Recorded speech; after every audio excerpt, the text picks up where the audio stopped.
नमस्कार। चर्चा के इस अंक में आपका स्वागत है। मैं हूं आशुतोष शुक्ल। देश की संसद के दोनों सदनों ने बुधवार को 3 श्रम सुधार विधेयकों को मंजूरी दे दी। कृषि क्षेत्र में सुधार संबंधी विधेयकों को लेकर विपक्ष की आलोचना के निशाने पर रहने वाली मोदी सरकार ने 73 सालों बाद संगठित एवं असंगठित क्षेत्र के 50 करोड़ श्रमिकों के जीवन में बुनियादी सुधार लाने के लिए केंद्रीय श्रम कानूनों को समाप्त करते हुए 3 संहिताओं में इसे समाहित किया है। इस सुधार से संबंधित विधेयक की खास बात यह है कि इसमें लैंगिक असमानता को समाप्त किया गया है। साथ ही सभी कर्मियों को ग्रेजुटी सुविधा अनिवार्य की गई है। श्रम सुधार से जुड़े 3 बिलों में सामाजिक सुरक्षा संहिता, औद्योगिक संबंध संहिता और आजीविका सुरक्षा, स्वास्थ्य एवं कार्य स्थिति संहिता शामिल है। बिल के अनेक प्रावधानों उद्योग जगत मजदूर संघों के लोगों ने तारीफ भी की है। संसद में पारित श्रम सुधार के इन विधेयकों पर और अधिक चर्चा के लिए हमारे साथ स्टूडियो में मौजूद हैं वरिष्ठ आर्थिक पत्रकार सिद्धार्थ कलहंस जी और लखनऊ विश्वविद्यालय के अर्थशास्त्र विभाग के प्रोफेसर अजय प्रकाश जी। आप लोगों का स्टूडियो में बहुत बहुत स्वागत है। कलहंस जी, बात आपसे हम शुरू करेंगे। जिस तरह से सरकार ने कहा है कि 73 सालों तक जो है एक ऐसे कानून की जरूरत थी कि जो पुराने कानून थे अब वो श्रमिकों को न्याय नहीं दे पा रहे थे। कारण की परिस्थितियां बहुत सारी बदली हैं, काम करने का तरीका बदला है, जिस तरह से वैश्वीकरण हुआ है, मशीनें नहीं आई हैं, सब कुछ हर जगह बदलाव आया है। किस तरह से देखते हैं, किस रूप से जैसा कि आपने चर्चा की शुरुआत में कहा कि एक लंबे समय के बाद देश में श्रम कानूनों में सुधार की दिशा में कदम बढ़ाया गया है जी। 29 केंद्रीय कानूनों को समेटकर कुल 4 संहिताओं में जी समाहित कर दिया गया। 4 कोड बनाए गए। एक जो वेजेस कोड था वो पहले पारित किया जा चुका था संसद के द्वारा। 3 कोड जिनका अलग अलग जिक्र अभी आपने किया है वो लाए गए जी। अब प्रश्न उठता है कि ऐसी क्या जरूरत थी कि 29 प्रमुख केंद्रीय श्रम संबंधी कानूनों को समाहित करके 3 कोड में लाया गया और उनमें परिवर्तन जो किए गए जी। एक बड़ा कारण जी, जिस समय ये श्रम संबंधी कानून बनाए गए थे उस समय श्रम की प्रकृति, उद्योगों की प्रकृति और सेवा योजन की प्रकृति तीनों अलग अलग हुआ करती थी जी। बीते कुछ वर्षों में न केवल औद्योगिक क्षेत्र में एक जबरदस्त बदलाव आया है बल्कि सेवा योजन की शर्तों में भी तमाम तरह के बदलाव आए हैं। आपने देखा होगा कि हमारा जो असंगठित क्षेत्र है या हमारा जो कई ऐसे सेक्टर हैं, सर्विस सेक्टर है, बहुत सारे सेक्टर ऐसे हैं जिनका दायरा बहुत बड़ा है जी। अब कारखाना और कारखाने में काम करने वाला मजदूर ही एकमात्र मजदूर नहीं रहा है बल्कि मजदूरों का दायरा बहुत बढ़ गया है जी। उसी तरीके से जैसे कि हम लोग जिस समाचार माध्यम पर बैठकर आज चर्चा कर रहे हैं, इस समाचार माध्यम से संबंधित कानून को भी इस संहिता के दायरे में लाया गया। लेकिन वो तब का कानून था जब केवल इसमें अखबारों के कर्मी हुआ करते थे। इलेक्ट्रॉनिक मीडिया, डिजिटल मीडिया, इस तरह के तमाम मीडिया इस कानून के। सिद्धार्थ जी, थोड़ा सा आपको हम रोकेंगे इस वक्त क्योंकि एक हमारे पास पैकेज है जी जिसमें कई सारी चीजें समाहित करने की कोशिश की गई हैं। हम चाहेंगे कि वो पैकेज दिखाया जाए। संगठित व असंगठित क्षेत्र के 50 करोड़ श्रमिकों पर सरकार की दृष्टि पड़ी है। केंद्रीय श्रम कानूनों के मकड़जाल से मुक्ति दिलाते हुए 3 संहिताओं में इन कानूनों को समाहित किया गया है। 29 कानूनों को समाप्त किया गया है। श्रमिकों के हितों को इन कानूनों में समाहित किया गया है जो अब तक इन्हें नहीं मिल रहे थे। श्रम मंत्री संतोष गंगवार ने विपक्ष की तमाम आशंकाओं का जवाब देते हुए कहा कि यह संशोधन श्रमिकों के जीवन में बुनियादी सुधार लाएगा। एक श्रमिक के जीवन को बेहतर बनाने के लिए सरकार संकल्पित है। इसी उद्देश्य से हम अपने श्रमिकों को वेतन सुरक्षा, काम करने के वातावरण की सुरक्षा, सामाजिक सुरक्षा तथा त्वरित विवाद निस्तारण प्रणाली देने के लिए सदैव प्रयासरत रहे हैं। हमारे माननीय प्रधानमंत्री श्री नरेंद्र मोदी जी ने अपने कार्यकाल के आरंभ में ही ये स्वीकार कर लिया था कि जितना महत्व सत्यमेव जयते का है उतना ही महत्व राष्ट्र के विकास के लिए श्रमेव जयते का है। बहुत सारे ऐसे एक्ट हैं उसमें जिनको वाकई चेंज करने की आवश्यकता थी, वो चाहे स्टेट लेवल के रहे हों, स्टेट के प्रीव्यू के रहे हों या सेंट्रल गवर्नमेंट के रहे हों। तो ये मच अवेटेड प्रोविजंस थे जो भारत सरकार ने चेंज किया है और उद्योग जगत इसकी जो है सराहना करता है। उसके कई कारण हैं। देखिए, कोई भी जो व्यवसायी होता है, जो उद्यमी होता है, वो तभी खुशहाल हो सकता है जब उसका वर्कर जो है, उसकी वर्क फोर्स जो है खुशहाल रहे। तो सूचीबद्ध करने की प्रक्रिया वो बहुत ही सराहनीय और उद्योग जगत Indo American chamber of commerce जो है उसकी सराहना करता है।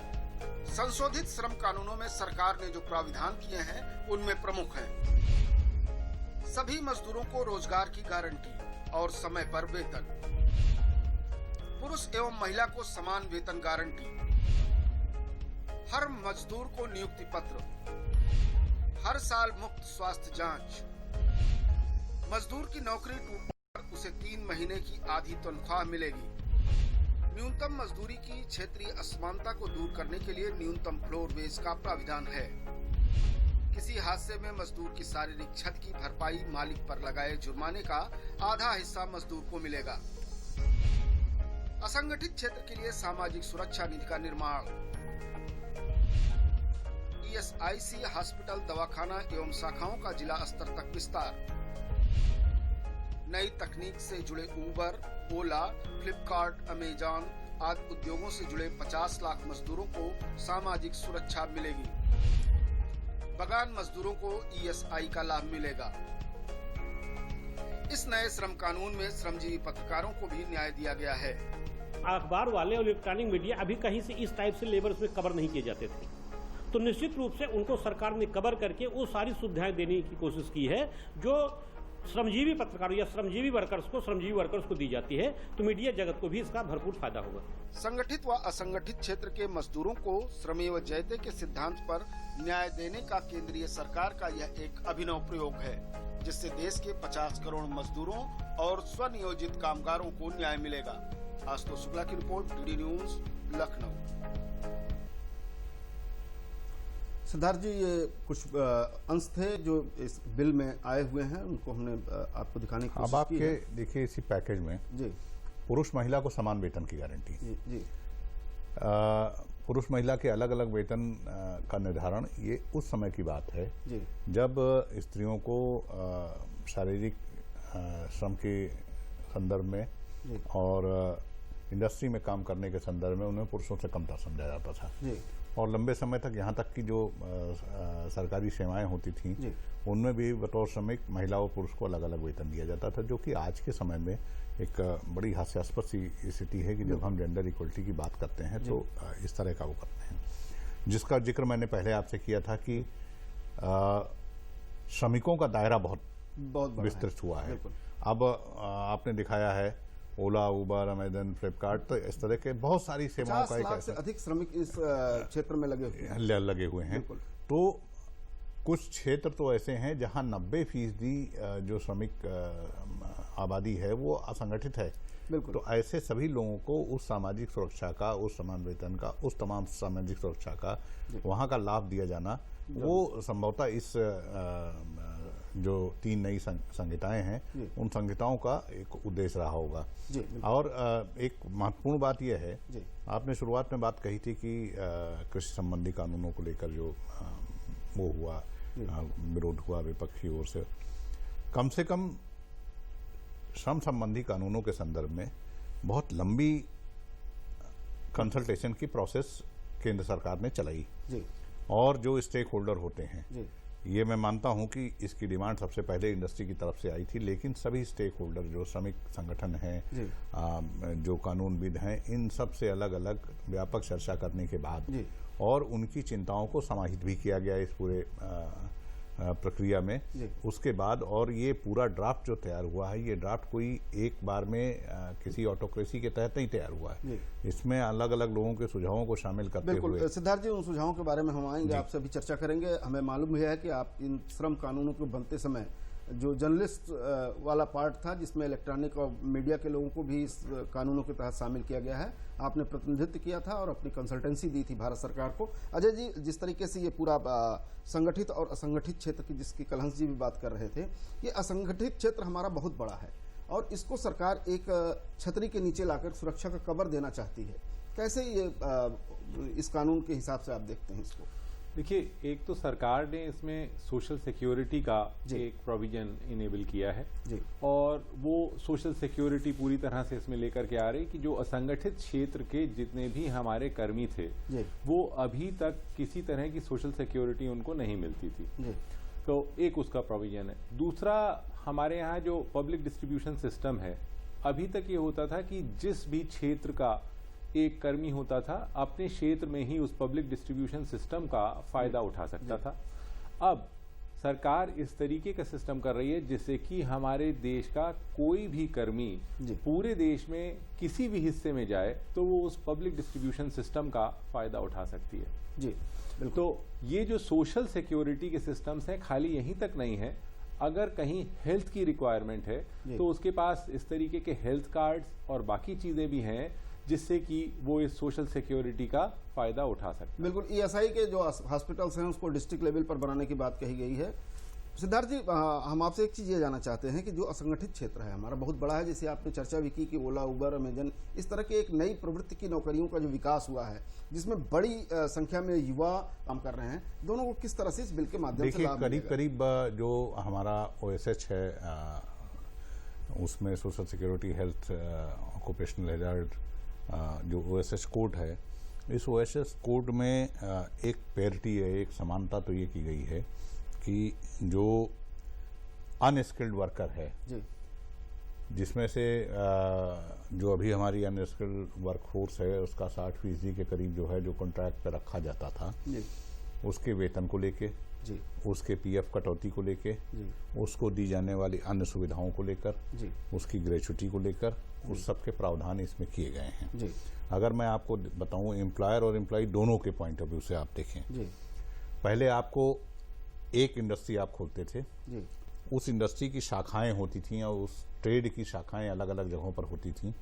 आपको उत्तर प्रदेश में काम करने के लिए कॉन्ट्रैक्चुअल लेबर हायर करने के लिए अलग लाइसेंस लेना पड़ रहा है, मध्य प्रदेश में अलग, उत्तर प्रदेश के भी अलग अलग जिलों में आपको अलग अलग लाइसेंस लेना होता है। एक सिंगल लाइसेंस पर आप देश भर में अलग अलग जगहों पर लोगों की हायरिंग कर सकेंगे, जो कि ज्यादा तादाद में हायरिंग को पहले के मुकाबले आसान करेगा जी। दूसरी बात एक और महत्वपूर्ण, 300 और 100 के संख्या पर बहुत विरोध है श्रमिक संगठनों की ओर से जी। इसको आप एम्प्लॉयर के पॉइंट ऑफ व्यू से या इंडस्ट्री के पॉइंट ऑफ व्यू से देखें, अभी तक जब आपको तमाम प्रावधानों का पालन करना होता था और 100 से अधिक लोगों को एक फैक्ट्री में एम्प्लॉय करने से पहले इंडस्ट्री की ओनर को बहुत कुछ सोचना पड़ता था। ऐसी दशा में जब 300 की ये लिमिट थ्रेशोल्ड का दिया है, 16 राज्यों में इससे पहले हो चुका है, ऐसा नहीं है। अच्छा, ये कोई 16 राज्य ऑलरेडी इस थ्रेशोल्ड को बढ़ा चुके थे जी। तो अब बड़े कारखानों का खुलना ज्यादा आसान हो जाएगा। बिल्कुल, बड़े कारखानों का खुलना ज्यादा आसान हो जाएगा और बड़ी यूनिट्स अलग अलग राज्यों में अपनी अपनी सुविधा के अनुसार बड़ी यूनिट्स ज्यादा आएंगी। और अब चूंकि उस असमानता को समाप्त किया गया है, तो उस असमानता जो जिसकी चर्चा अभी आपने की कि अनस्किल्ड लेबर होता था, स्किल्ड लेबर होता था, कुछ ऐसे लोग होते थे कॉन्ट्रैक्ट पे होते थे, कुछ परमानेंट होते थे, जो पैरिटी अब डिसाइड कर दी गई है, जो समानता डिसाइड कर दी गई है वेतन, ग्रेच्युटी, PF से लेके भत्तों से लेके तमाम सारी चीजों पर, उसके बाद अगर फायरिंग को लेकर सवाल हो रहा है तो हायरिंग को भी अगर आप देखें तो हायरिंग पहले के मुकाबले ज़्यादा आसानी से की जा सकेगी।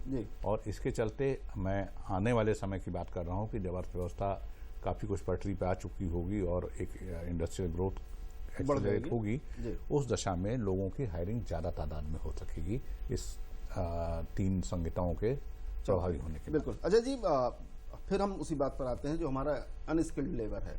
उसके लिए कहा गया है कि सभी मजदूरों को न्यूनतम मजदूरी की गारंटी दी जाएगी, साथ ही सभी मजदूरों को समय पर वेतन की भी गारंटी दी जाएगी, पुरुष महिला मजदूरों को समान वेतन दिया जाएगा, हर मजदूर को एक नियुक्ति पत्र भी दिया जाएगा। इसके साथ ही जो प्राविधान है उसमें मजदूर की नौकरी छूटने पर उसे 3 महीने की आधी तनख्वाह मिलेगी। ये सारे प्रोविजंस हैं। इसमें सबसे बड़ी बात यह है कि पहचान पत्र दी जाएगी। जिस तरह से हमारे पास आधार है, पैन कार्ड है जो हमें एक पहचान देता है, अभी तक ये कहीं भी आप डाटा उठा करके नहीं देख सकते हैं कि किस जिले में, किस प्रदेश में कितने अनस्किल्ड लेबर हैं। उसकी अभी और ढंग से इसकी गणना होनी चाहिए और उसको परिचय पत्र इस तरह का मिलेगा। कितना कुछ फायदा इस तरह से होगा। देखिए, अभी तक तो मजदूर के लिए सबसे बड़ी ये परेशानी थी कि हो सकता है बड़ा स्किल्ड पेंटर हो जी, लेकिन वो अभी तक उसके पास किसी तरह का पहचान पत्र ही नहीं है कि कब वो आया, उसने कब कहाँ काम किया। और इतना ही नहीं है, पेंटर्स में भी मान लीजिए हम एक पेंटर पे एग्जाम्पल लेते हैं जी।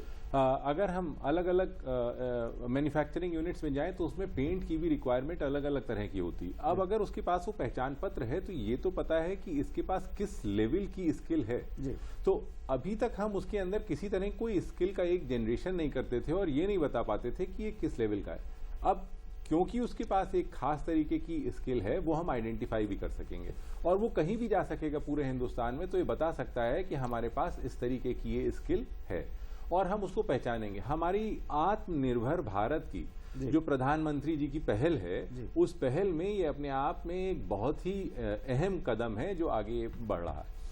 हम किसी भी तरह की और सोशल सिक्योरिटी, कोई भी और तरह की पहचान, जितनी भी पहचाने इन अनस्किल्ड लोगों की बनाएंगे, हम धीमे धीमे इनको असल में एक तरीके से स्किल्ड भी करते चले जा रहे हैं। जितने सारे साल वो काम कर चुका है वो उसका अपॉइंटमेंट लेटर बताएगा। अभी तक तो उसके पास अपॉइंटमेंट लेटर नहीं होता था। देखने से हम ये नहीं पहचान पाते थे कि ये आदमी 55 साल का है या 35 साल का है। तो हम मानते थे कि भाई हो सकता है अभी तो इसको कोई स्किल ही नहीं। हर बार पूछते थे कि तुमने अभी क्या काम किया है। अब हमें ये पूछने की जरूरत नहीं है। अब उसके पास एक कागज है, वो बता सकता है कि ऐसा है और उसको ये भी पता है कि अगर आज वो काम छोड़ रहा है या उसको कहीं पे काम छोड़ना है तो उसके पास 1.5 महीने की तनख्वाह है। वो 1.5 महीने की उस तनख्वाह को लेकर के कहीं पर भी जा सकता है, नया काम ढूंढ सकता है, इतने दिनों में अपने बारे में बता सकता है। तो पहले से ज्यादा मजबूत फील करेगा। महत्वपूर्ण बात जो जिसकी तरफ इशारा किया है अभी डॉक्टर जयप्रकाश जी ने, देखिए अभी तक जो ट्रांजिशन होता था अनस्किल्ड लेबर का स्किल्ड लेबर की ओर, ये ट्रांजिशन लेबर सेंट्रिक था। लेबर इंडिविजुअल कोशिश से वो अनस्किल्ड से स्किल्ड लेबर की तरफ बढ़ता था। आज इस कंडीशन में जबकि दोनों के लिए वेतन, भत्ते, अन्य तमाम चीजें, और अब चूंकि एक यूनिवर्सल सोशल सिक्योरिटी प्रोवाइड की जा रही है इसके तहत, तो अब ये इंडस्ट्री ओरिएंटेड भी होगा कि ये ट्रांजिशन हो सके अनस्किल्ड लेबर का स्किल्ड लेबर की तरफ, क्योंकि अब इंडस्ट्री खुद चाहेगी और इंडस्ट्री ओनर खुद ये चाहेगा कि जो हमारा अनस्किल्ड लेबर है वो स्किल्ड लेबर में अपग्रेड हो। बिल्कुल, इसके लिए वो सारी सुविधाएं भी उपलब्ध कराएगा कि अनस्किल्ड लेबर जो है वो स्किल, तो एक तरफ से लेबर का जो स्किल इन्हांसमेंट है वो होता है, लेबर के पास ज्यादा अर्न करने की क्षमता विकसित होती है और लेबर के पास ज्यादा एम्प्लॉयमेंट के अपॉर्चुनिटीज, दो तरफा प्रयास हो गई है। लेकिन सिद्धार्थ जी, पिछले 5 या 6 सालों से वर्तमान केंद्रीय सरकार जो नरेंद्र मोदी की है, लगातार इस बात को देखा गया है कि जो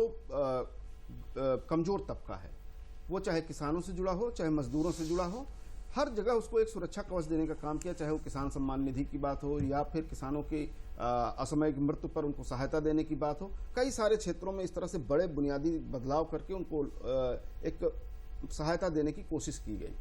आज जब हम श्रम सुधारों की बात करते हैं तो मजदूर शब्द आते ही 2-3 तरह का मजदूर हमारे आंख के सामने आता है। एक मजदूर आता है जो खेत मजदूर होता है, एक मजदूर होता है जो रियल एस्टेट में कंस्ट्रक्शन काम में लगा होता है, एक मजदूर वो भी है जो मोटरसाइकिल का इंजीनियर तो नहीं है लेकिन मोटरसाइकिल को बनाता है। इस तरह से तमाम सारे क्षेत्रों में इस तरह से लोग लगे हुए हैं। और जैसा अजय प्रकाश जी ने कहा कि अभी तक ये पता ही नहीं चलता था कि ये कर क्या रहा है और जानता क्या है। कितना इन लोगों को सहायता किस तरह से हो पाएगी? देखिए, बड़ी सीधी सी बात है। इसको अगर लेमैन की भाषा में कहें या दर्शकों की समझ के लिए आसान करें, जी बिल्कुल, जब भी हम किसी इंडस्ट्री के लेबर के साथ बात करते थे जी, तो उसके लिए बड़ा सम्मान का होता था कि हमारा पीएफ कटता है, हम पक्की नौकरी में हैं। पक्की नौकरी में। अब प्रश्न ये है कि ऐसा उसका नियोक्ता या एम्प्लॉयर वो ऐसी स्थिति लाता क्यों था कि कुछ लोग ऐसे होते थे जिनकी नौकरी पक्की, यानी कि जिनका पीएफ से लेके सब कुछ कटता था, कुछ लोगों का नहीं होता था। जी। उसकी वजह ये थी कि जो हमारे पूर्व में प्रचलित कानून थे, उन कानूनों के तहत एक फैक्ट्री के मालिक के लिए ये मजबूरी होती थी कि वो अपने कुल नियमित कर्मचारियों की संख्या को एक निश्चित सीमा से कम दिखाए। हाँ, जिससे कि आज जब आपके पास यूनिवर्सल सोशल सिक्योरिटी इस कोड में शामिल किया जाता है, आज आपके पास जब ये कानून ये कह देता है कि आप अमुक संख्या तक लेबर अपने कारखाने में रख सकते हैं, आप सभी को ईपीएफओ के तहत सुरक्षा कवच प्रदान करेंगे, तो वो स्थिति समाप्त हो जाती है और ये एक विन विन सिचुएशन हो जाती है लेबर के लिए कि उस सभी लेबर जो कि किसी एक संस्था में काम करता है उसको एक समान जी। उसको एक समान प्रोविडेंट फंड, ईएसआई से लेकर सभी सुविधाओं का लाभ ऑटोमेटिकली मिलेगा। और इंडस्ट्री ओनर क्यों ऐसा लाभ देगा? क्योंकि इंडस्ट्री ओनर को खुद उसके तहत मिलने वाली सारी सहूलतें वो केंद्र सरकार द्वारा मुहैया कराई जाएगी। तो इसलिए ये दोनों के लिए स्थितियां एक लेवल प्लेइंग फील्ड पे आ जाती हैं कि जहां दोनों के लिए ये विन विन सिचुएशन होगी कि दोनों, उनको इस बात का लाभ है कि उनको सारी सुविधाएं मिले और उनको इस बात का लाभ है कि वो सारी सुविधाएं दें। बिल्कुल अजय जी, ट्रेड यूनियनों को लेकर के भी इस बिल में कहा गया है कि उनका अगर 51% के करीब अगर चुनाव होता है लोकतांत्रिक ढंग से, 51% से अधिक उनका वो, तो उन ट्रेड यूनियनों की बातें भी मानी जाएंगी, उनको मान्यता भी मिलेगी। तो क्या स्थिति ट्रेड यूनियंस की बनेंगी? देखिए, ट्रेड यूनियन कभी भी जब क्रिएट की जाती है तो वो एक बड़ा अहम हिस्सा होती है। कोई भी यूनियन क्रिएट की जाती है एक अहम हिस्सा होती है। उसका मतलब ये कि हो सकता है कि जो हमारी परेशानियां हैं हम उनको सामने रखें। जी। भारत में कुछ इस प्रकार का एक समय में जो हमारा सिस्टम बन गया है जिसमें कि ट्रेड यूनियंस ने जो है अपनी एक न्यूसेंस वैल्यू ज़रा ज़्यादा क्रिएट कर दी, और उसी वजह से शायद हमारे यहाँ जो रिफॉर्म्स आने थे मैन्युफैक्चरिंग में वो हमारे यहाँ नहीं आ पाए, और जो हम अपनी फैक्ट्रीज लगा रहे थे उनको बढ़ाना चाहते थे उसमें मुश्किल हुई। आज एक तरफ तो हमारे पास एक नया आ गया है कि 300 एम्प्लॉइज तक अगर हो तो फैक्ट्रीज जो हैं वो हायर एंड फायर की पावर रखती हैं अपने पास, और उस हायर एंड फायर पावर में वो किसी को भी निकाल सकती हैं, किसी को भी रख सकती हैं। ट्रेड यूनियंस भी इसी के तहत काम करेंगे। तो ये अपने आप में ट्रेड यूनियन आज उस नेगोशिएशन टेबल पे जरूर होंगे, लेकिन उस तरीके से नेगोशिएशन अब नहीं कर सकते हैं जैसे पहले नेगोशिएशन करते थे। वो आ करके अगर ये सिर्फ सोचें कि हम आकर के और यहाँ पे लॉकडाउन करवा देंगे, लॉकअप करवा देंगे, वो नहीं हो सकता है। आज क्या स्थिति है कि 60 दिन का नोटिस देना पड़ेगा कोई भी लेबर को, और उसके बाद ही वो जा सकता है। एकदम से लॉकडाउन नहीं हो सकता है। 300 की जो हमने एक नंबर कर दिया है क्रिएट, वो नंबर भी वो भी संख्या भी अच्छी खासी संख्या है आजकल किसी भी प्रोडक्शन यूनिट के लिए। तो आज शायद एक सकारात्मक रूप में हम देखेंगे ट्रेड यूनियंस को आकर के, और उन चीजों के बारे में बात करते हुए हम देखेंगे जिससे भारत देश का जो प्रोग्रेशन है वो ज्यादा हो सके, और जो हमारी प्रतिस्पर्धा बाहर के देशों के साथ है वो हो सके। बीच बीच में हमारे यहाँ लॉकडाउन्स ना हो जाए, जो भी बात हो वो नेगोशिएशन टेबल पे अच्छी तरह से हो सके। आशुतोष जी, ट्रेड यूनियन के संदर्भ में जो बात हुई, अगर आज किसी से आप पूछें इस देश में सबसे अगर मजबूत ट्रेड यूनियन कहीं की कही जाती है तो रेलवे की कही जाती है। जी। ऐसा क्यों है? क्योंकि रेलवे में जिन बातों का अभी आपने जिक्र किया, रेलवे में ऑलरेडी एक चुनाव का सिस्टम है जी। कि एक कोई ट्रेड यूनियन वो कब नेगोशिएशन के टेबल पे जा सकती है, बात कर सकती है, और उससे कब मान्यता मिलती है। इसके लिए बाकायदा वहाँ एक चुनाव का सिस्टम है। कितने लोग उस ट्रेड यूनियन के साथ जुड़े हुए हैं इसका एक बाकायदा फुल प्रूफ सिस्टम है। शायद इसीलिए रेलवे की ट्रेड यूनियन वो आपको ज़्यादा प्रभावी भूमिका में नज़र आती हैं। तो ये जो सिस्टम है, इस सिस्टम के बाद होगा ये कि जो ट्रेड यूनियन है वाकई में जो प्रभावी ट्रेड यूनियन है जिनका श्रमिकों के बीच में प्रभाव है, वो प्रभावी ट्रेड यूनियन वो ज़्यादा मजबूती के साथ, दृढ़ता के साथ श्रमिक हितों की बातें मैनेजमेंट के सामने रख सकेंगी, सरकार के सामने उनका पक्ष रख सकेंगी। बिल्कुल। ना कि वो ट्रेड यूनियन जहां लोकतंत्र जैसी कोई व्यवस्था नहीं है, जहां चुनाव जैसी कोई सिस्टम नहीं है, जहां कौन कितने लोग झंडा गाड़ के नहीं बैठ सकते, नहीं हो सकता। बिल्कुल कलहन जी, तमाम सारी इस बिल को लेकर के हमारे पास बातें हैं चर्चा करने के लिए, लेकिन समय कम है। फिर हम आगे इस चर्चा को और विस्तार से करते रहेंगे। आज़ादी का सीधा सा अर्थ है कि उन्मुक्त आज़ादी, और कानूनों का सीधा सा अर्थ है कि वो कानून जो हमें सुरक्षा प्रदान करें, हमें एक ऐसा कवच प्रदान करें कि जो कमजोर से कमजोर व्यक्ति को भी जो है मजबूती प्रदान करे, और चाहे जितना मजबूत हो वो व्यक्ति उसको भी मनमाना कुछ न करने दे। इसी सोच के साथ वर्तमान श्रम कानून सुधार जो आए हैं वो निश्चित रूप से देश के 50 करोड़ मजदूरों को फायदा पहुंचाएंगे। उन 50 करोड़ मजदूरों को लाभ मिलेगा और फिर वो अपने जीवन को अच्छी तरह से जी सकेंगे, उनकी बुनियादी जरूरतें भी पूरी हो सकेंगी। आप लोग स्टूडियो में आए, इसके लिए बहुत बहुत धन्यवाद। कल किसी विषय पर फिर आपसे मुलाकात होगी, तब तक के लिए नमस्कार।